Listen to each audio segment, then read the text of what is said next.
travailler sur le problème ELA5, dans lequel nous avons un réservoir sphérique soumis à une pression intérieure et un gradient thermique. Plus particulièrement, je vais travailler seulement dans cette vidéo sur le deuxième type de chargement, c'est-à-dire dans lequel le réservoir est soumis à un gradient de température. La surface intérieure est maintenue à une température Ti égale à 100 degrés C, et la surface extérieure est maintenue à une température T égale à 0 degrés C. Alors, vu la symétrie sphérique du problème, c'est-à-dire tout plan passant par le centre du réservoir est un plan de symétrie du problème, c'est-à-dire plan de symétrie géométrique et aussi au niveau d'une condition limite en chargement. Donc, on va travailler uniquement sur la moitié du plan méridien de la sphère. Donc, nous avons ici le rayon intérieur de la sphère est égal à 100 mm, le rayon extérieur est égal à 200 mm. Propriété du matériau, le module de Young est de 100 mégapascal, le coefficient de Poisson est 0,3 et le coefficient de dilatation est 12 fois 10-6 Kelvin-1. De ceci, on va le faire bien sûr avec le logiciel Agina.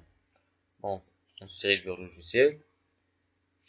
D'abord, on choisit le repère dans lequel on va travailler, c'est-à-dire travailler dans le plan YZ. Nous avons un problème qui était 3D, mais ramené par les lois de symétrie, un problème plan de D.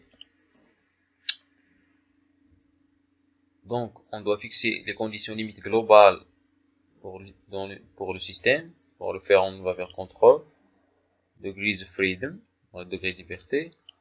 On doit décocher la translation suivant l'axe vertical X pour rester dans le plan. C'est la rotation autour de X. On clique sur OK.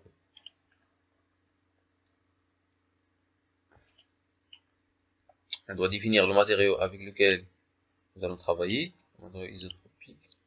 Clique sur Add. Le module de Young est égal à 200 gigapascal. Clique ici sur 200 à la puissance 9. Le coefficient de Poisson est égal à 0,3. Et le coefficient de dilatation thermique est égal à 12 fois 10-6 Kelvin-1.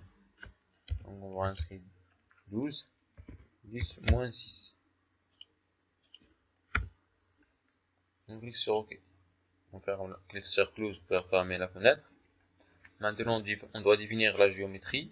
Cette géométrie, on a besoin de 5 points. Le premier, c'est d'abord le centre pour définir ces deux arcs. Le deuxième, c'est ce point. Le troisième, le quatrième et le cinquième. On clique sur ici Define Point pour définir le point. Le premier point, on a dit, c'est le centre 0, 0. Le deuxième, pour coordonner 100 selon Y, 0 selon Z. Le troisième, c'est 200, 0. Quatrième, c'est 200, pardon, c'est 0, 200. Le dernier point, c'est 0, 100. Celui-là, c'est le point 1, 2, 3, 4 et 5. On clique sur OK. Voilà mes 5 points. Maintenant, je dois définir les arêtes de la surface pour définir la surface. On va cliquer sur Define Lines. Clique sur Add pour ajouter un arrêt. Le premier arrêt de type droite. Le point de départ, le point d'arrivée. Mon deuxième arrêt de type arc. On doit définir le point de départ, le point d'arrivée et le centre. Le troisième ligne de type droite commence par ce point vers ce point. Et le dernier, c'est de type arc, commence par ce point vers ce point et le centre, c'est ce point. que l'origine. On clique sur OK. On clique sur cet icône pour afficher les labels de chaque ligne. C'est la première, la deuxième, la troisième, la quatrième. Maintenant, on doit définir la surface limitée par ces arêtes. Clique sur Add. Surface est définie par 4 arêtes. Le premier, le deuxième, le troisième, le quatrième. On clique sur cette icône pour afficher la surface. Voilà S1. Donc maintenant, on doit définir les conditions limites en déplacement. Puisqu'on a dit que le problème est symétrique, donc cette arête ne doit pas se translater selon Z pour regarder la symétrie. Ainsi que cette arête ne doit pas se translater selon l'axe horizontal pour regarder la symétrie. Donc on va se diriger vers Apply Fixity. On doit la définir. Clique sur Add. On peut le nommer n'importe ce qu'on veut. Par exemple ZT pour la translation selon Z. On coche aussi ici la translation selon Z pour l'éliminer. On clique sur OK. Cette condition limite en déplacement, on va l'appliquer à une ligne.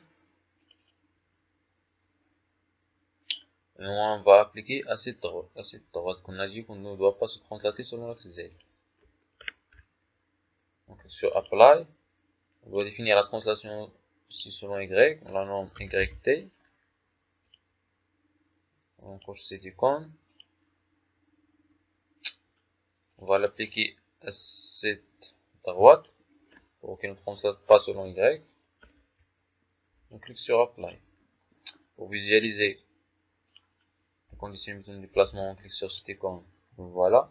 En P, la translation selon Z est éliminée et en C, la translation selon Y est éliminée.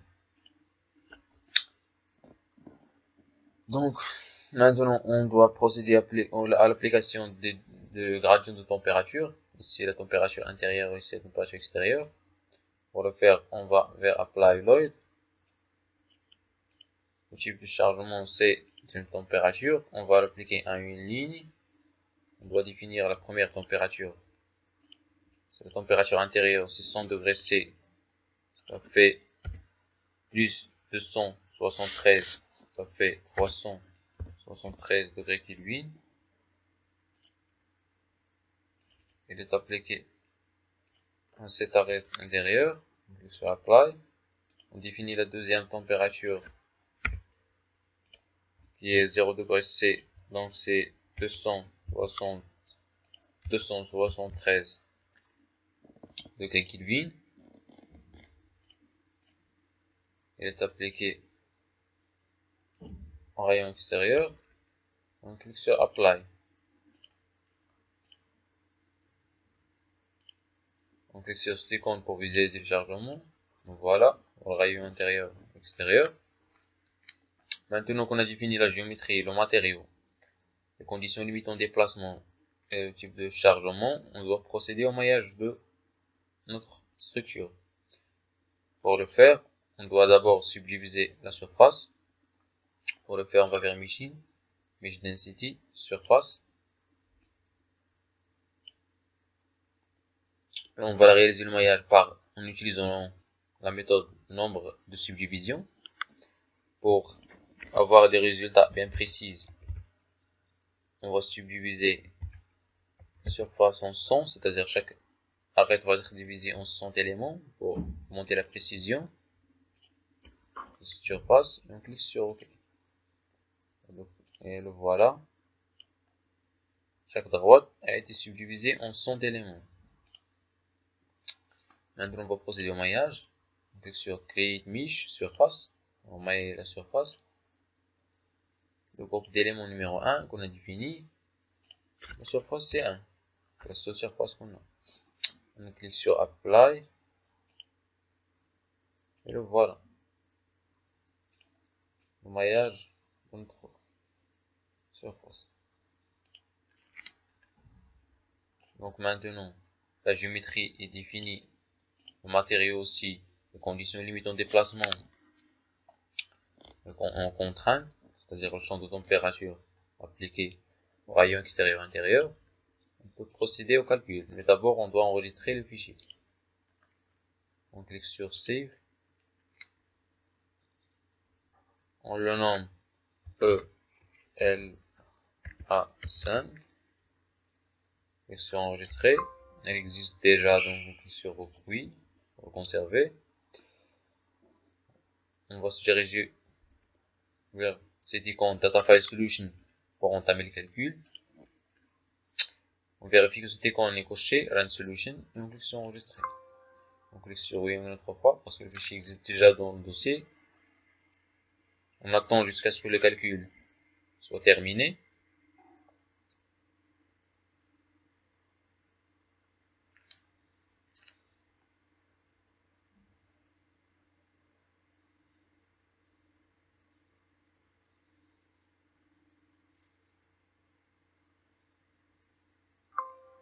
Le voilà.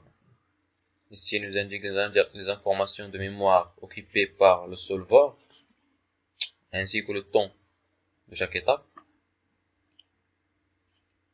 Maintenant, on va se diriger vers le module Post-Processing pour visualiser les résultats.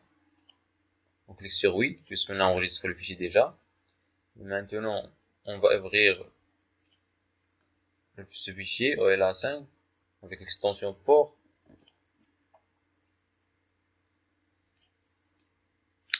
Voilà, pour visualiser le déformé de la structure, on clique sur cette icône. Scale Displacement. Voilà, on peut aussi visualiser le champ de contrainte, c'est-à-dire Effective Stress, en cliquant sur cette icône.